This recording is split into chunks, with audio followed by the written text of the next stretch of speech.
that's not always the case. Sometimes a brokerage with a high name is just known for having the highest clientele base. And then to hear that story and learn more about him transitioning for the similar reasons. It's like, even though I'm a realtor, I gotta ask you, like, how'd you get that number? What is good, everybody? Welcome back to episode 3. I might even stop saying episodes. Like we just rocking them out. So just welcome back to the Key Leads Media Podcast. And today, man, I got somebody near and dear to me, very special, because when I first got into real estate, getting my license and everything that I'm doing now, he was one of the people that really helped me, right? Like he reached out his hand and said, "Hey, bro, I got you. You know what I'm saying? Let's talk about this. Come here with me. You want to go do this?" Like he was always willing to bring me along to help me learn, show me new things in the space. So I really appreciate that. He is a Fort Lauderdale realtor, but works all over Florida as well. But man, we're going to talk a little bit about his history, how he got into real estate, why he does what he does. And man, look, I have the pleasure of being here with Edson Lestin. Thank you for coming on the show, man. Yo, I appreciate it. For sure, bro. So I just want to talk a little bit about, your brand, what you do, how you got into real estate. Like what pulled you into this industry? I know we talk a little bit about, transitioning out of other jobs and stuff like that, but like what's your story behind how you even got into real estate, became an agent? Well, first and foremost, I'm Edson Lestin. I'm a broker associate with Canvas Real Estate in the Fort Lauderdale area. Now, when it came to real estate, what actually brought me in, I used to work in retail for about like 14 years. And I was a top producing sales agent in retail. And it's kind of like a two-part story. Like one, I will always get people from other businesses telling me like, "Hey man, you're real good at selling and, just talking to people. You ever thought about getting into real estate?" And it's like, I would kind of push over it. But then, something happened where it's like, within the family, somebody lost a home, and I think back to myself, and I'm like, well, how could this have been prevented? What could I have done? And the person who told me in retail was like, "Hey, you should become a realtor or just get into something bigger in sales." My brain just started like ticking, and I was like, you know what? I think I might go into that because I kind of want to understand that more. What really pushed me out was there was this one supervisor that I just couldn't stand anymore. So that was like the final thrust to be like, "Look, man, get into real estate. You have all this talent. Maybe retail's not working for you because you're not getting what you feel that you deserve. And, you should just probably try a new outlet." And I went, did my testing, which was difficult, by the way, but not too difficult. It's more so like the questions, So anybody doing the test, make sure that you read everything thoroughly and try to get the concept of what they're actually trying to say. But once I got my tests, I started going into it. In the beginning, it was kind of shaky, but once you get the hang of it, you just start shooting up. Only way is up. Yeah, for sure, man. And I mean, again, I'm a testament to that because I went through, I read, and then I met somebody like Edson here that really helped me position myself correctly and understand like, okay, cool. Like if you're transitioning from something, because this was right as I transitioned into the media space and getting my realtor license, he was somebody I ran into, and then to hear that story and learn more about him transitioning for the, similar reasons like, hey, I need to get out of job because, my family needs me on this front and I don't want this to happen or not be there for this. It was the same kind of like synergy and energy behind those decisions. So we really meshed well, and that was, a big thing. So, let me hear a little bit more about kind of the challenges that you faced when you first jumped into it, because man, I know I faced some. I've called you about some. Yeah. Like, what are some of the challenges you faced that I might not have heard about already? Well, first and foremost, knowledge is power. Some of the challenges that I face is not knowing what to do in the time of need. Because like no matter how many tests that you pass, no matter how many hours that you put in on learning, you're never really gonna know until you like put in that position. So one of the challenges that I had to face was one, finding a good brokerage. Finding a brokerage that's actually gonna be there for support, because one thing about real estate, once you pass the test, you get a lot of calls from brokers. And the thing about brokerages is that sometimes people think that, a brokerage with a high name means that they're going to help you. That's not always the case. Sometimes a brokerage with a high name is just known for having the highest clientele base. But that doesn't mean that they're going to be giving you the knowledge that you need to progress and succeed. So the good thing is that you have associations like the Miami Association. They give out a lot of classes, give you a lot of knowledge. The Broward County West Palm Beach Association is the same thing. But for me, it's more so knowledge. Then it's also going to be dealing with people. You got to be comfortable with telling people, everything. Not what they want to hear, but everything, the good, the bad, and the ugly. And it's like that's one thing that I had to learn, because in real estate, you become a people person. So you need the knowledge, you need the confidence in what you say, and it's kind of like the expression I say is like talk what you know and know what you're talking about. Because a lot of people's progression in life depends on you, especially when it comes to the housing market. For sure. So like when you say you got to tell people the things they want to hear and the things they don't want to hear, like you always yeah. I know, because I've talked to you about some of it, but like you dealing with sellers and buyers, like, and you're trying to navigate that situation. Like, how do you navigate telling somebody, hey man, like you tripping? Like this man, listen. One thing is you have people who become their own appraisers. They'll be like, okay, I see this home for $200. I want to offer $130. And it's like, even though I'm a realtor, I gotta ask you, like, how'd you get that number? Oh, the floors don't look good. This is old. It's not remodeled. And I'm like, well, that's not really how it works. And keep in mind that majority of contracts are as is. So it's like, what's the main reason? Oh, I'm gonna have to put in, this much and that much work, without realizing, like, okay, we got to look at market reactions. We got to look at comparables. We got to basically like have an understanding of what is the market analysis saying about this property right now. Like kind of like everybody always has a friend. Their friend did this, their friend bought this property at that much, got a good deal. But they don't know what their friend actually go through. And sometimes the friend don't even exist. They just like regurgitate because they probably watched something off the home network or whatever, and they're playing negotiated themselves. Right. So it's like you got to be able to, one, listen to them, let them express themselves, and then you got to give them the reality of things. For sure. It sounds like you got to be patient. Oh yeah, patience. Patience is a virtue in this business. Yeah, because you get a lot of information thrown at you that might not be true, or that you have to investigate, and then you got people that are going out and getting the wrong information. So let's talk about your expertise a little bit. Like, what niche are you kind of carving out for yourself? Like, what does your brand want to focus on right now or in the future? Like, how do you want to build your brand, and who do you want to be known as in the real estate space in terms of your expertise, so that when people come to you and they say, hey, I got a question about this, or I think we should do that, where do you want to cement yourself and, for the time being, because you can always change and expand. But like in terms of saying, man, I feel comfortable helping these types of individuals with these types of deals, like what is that space for you? For me, I think what I want is to help those who want the best value out of everything. Not the best value in the sense of just like getting the cheapest or the highest profit, but making sure that you have a property that's going to sell, or you're able to purchase a property without going over or too, or in the selling range being too under.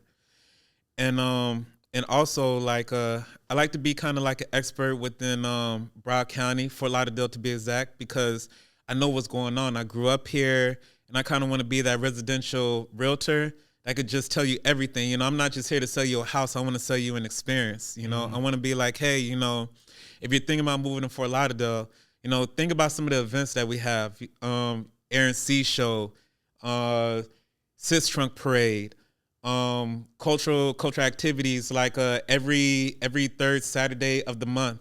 You'll have like food trucks, you'll have events, different areas, not just Fort Lauderdale, but Broward County as a whole, even though one of my main focuses is Fort Lauderdale. So it's like when you purchase a home, you're gonna be living there. So it's like I want you to think about like I want you to think about your lifestyle and everything that could complement it.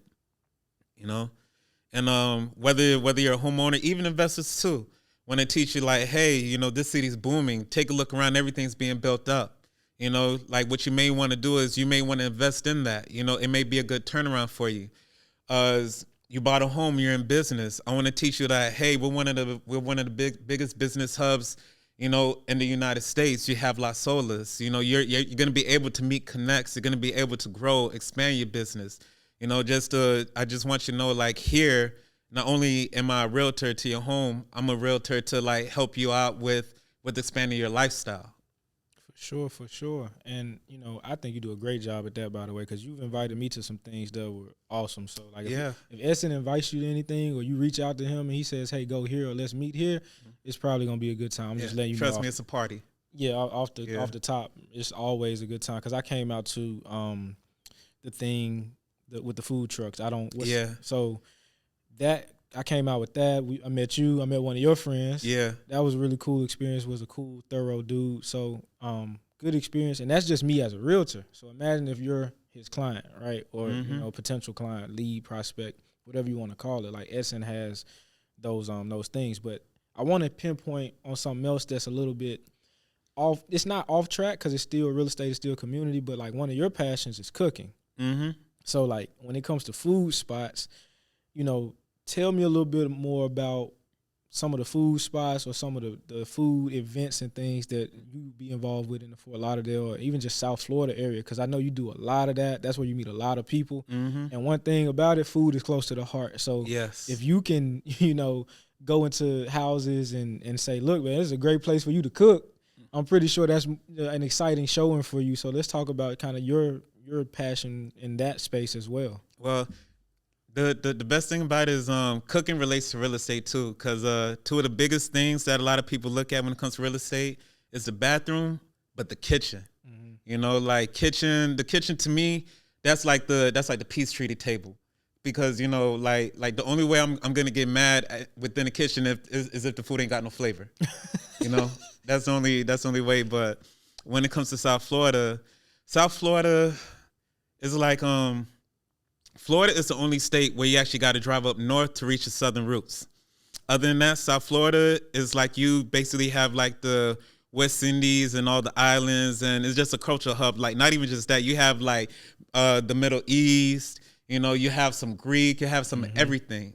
So when it comes to the food, like I'm Haitian, so it's like when it comes to Haitian food, you're gonna get like huge amounts of flavor. So you're gonna get nothing but a variety. So if you're one of those foodie types, you're gonna find it down here. You're gonna find fusions.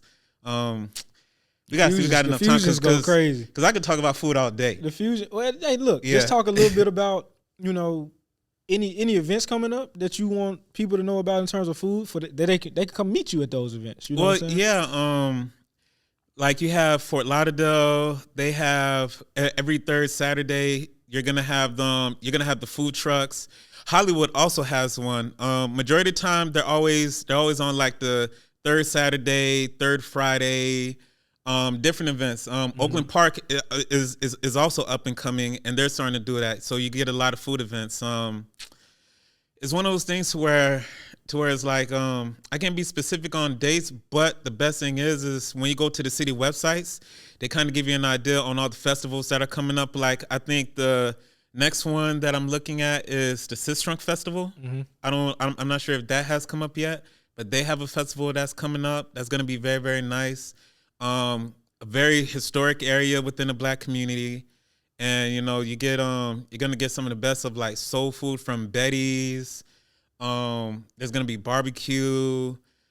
You're gonna get some island fusions out there, and just a bunch of caterers. For sure. Yeah. So, as you can see, it's a lot of culture in the room. I'm the only one in this studio right now that's actually just straight American. I have no Caribbean roots that I know of. Maybe I do, maybe I don't. But none that I know of. But I want to speak a little bit more now because food is a big part.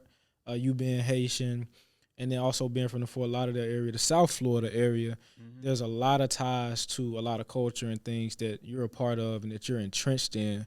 I want to talk a little bit more now just about your story. Growing up, we talked about how you got into real estate, but let's talk about what even like brought you to becoming the person that you are that wants to help people in these spaces, because you help people in retail, right? Top salesman, you have to be good at connecting with people. But you have to do that same thing in real estate. But all of that had to come from somewhere. Yeah. And I want to talk about your story and really connect with your audience and show them who you are right now. So tell me a little bit about your upbringing that you feel, the parts of your upbringing that you feel allow you to be who you are today and help so many people.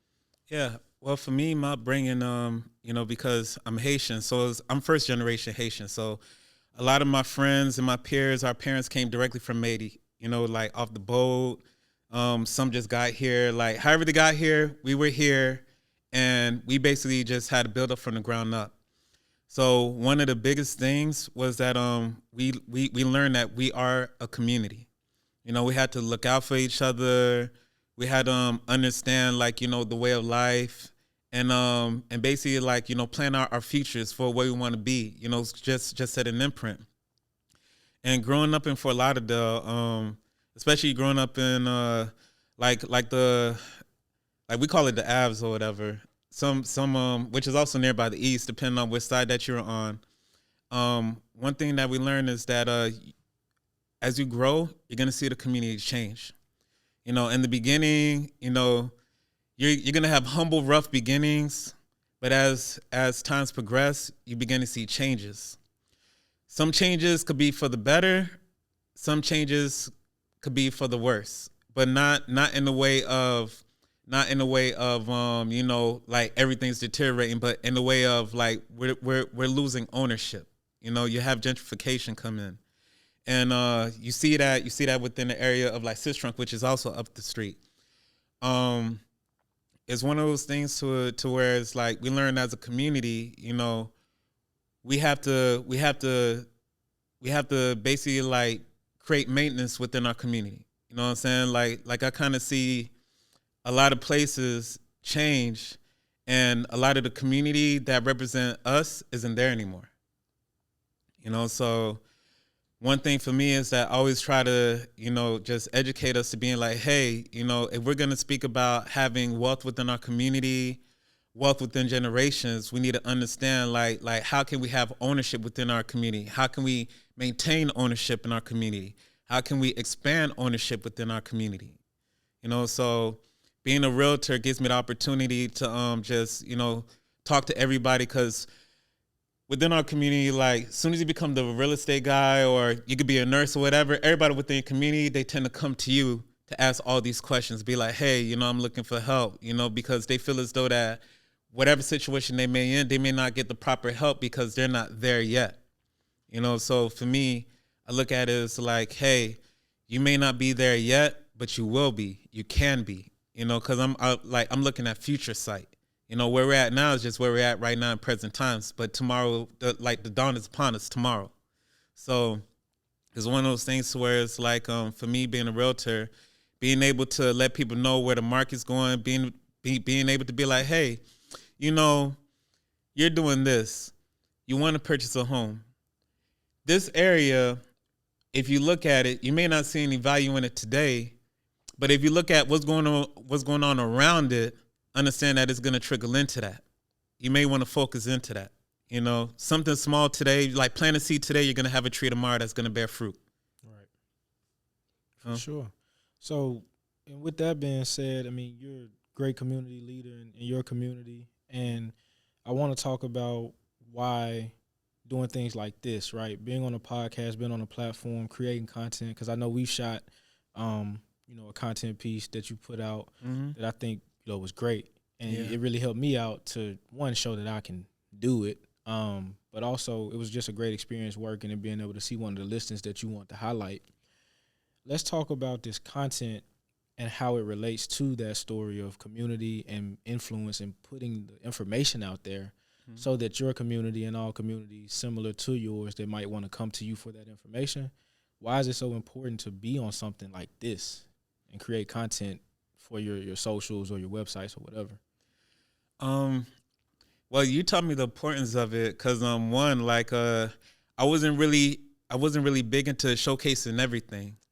But, you kind of showed me that, hey, if you're doing these things, you're going to need to let the world see you do this. And for me, like when it comes to the content, when people are seeing you live in action, it also inspires them, because they're like, hey, you're not just talking about it. I'm seeing you do it. And not only that, you're able to put out a greater reach. Like right after we did the segment with you and you put it out there, so many people reached out to me and they was like, yo, like I knew you did real estate, but I didn't know you was doing it like that. You look good, keep up the good work. Yo, you representing us well. And then, questions just start coming in.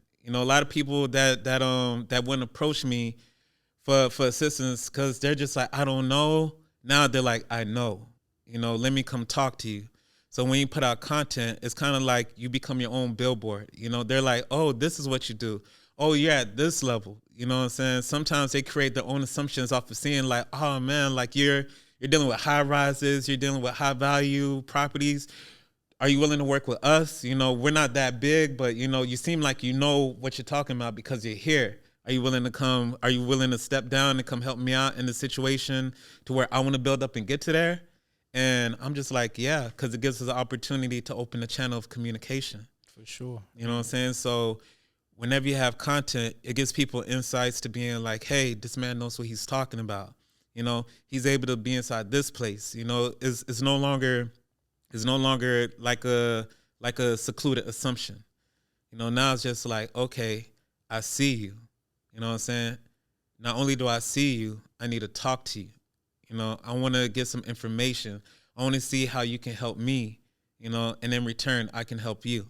Right. And I think that speaks to being approachable too. I mean, you do a real good job before and now, even still, being approachable. Like I know I can call Edson if I got a question. Yeah. If I got a question, cool, call Edson. If I want to go to this thing and I need somebody to rock with me, if he free, he gonna roll, right? And vice versa. You always reach out to me when there's something going on. You say, hey, can you make it, right? And the whole food thing is absolutely true. Like he's really a foodie. I've picked up his food. Yeah. The man can cook. Yes, real good. Yeah, he can cook. He can cook. So that's definitely a thing. But just like you said, being open, being a resource, people being able to come to you. Mm-hmm. And another thing is that I think we got to let the people know that it's not me stepping down just because you saw me selling a high rise or showing a high rise listing.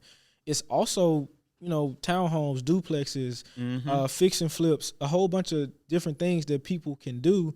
Mm-hmm. It's just that this was the content that was made, right? Yeah. Because of whatever, stylistic choice or content strategy. So there's a lot of strategy that goes into that we break down and talk about before stuff gets thrown out there.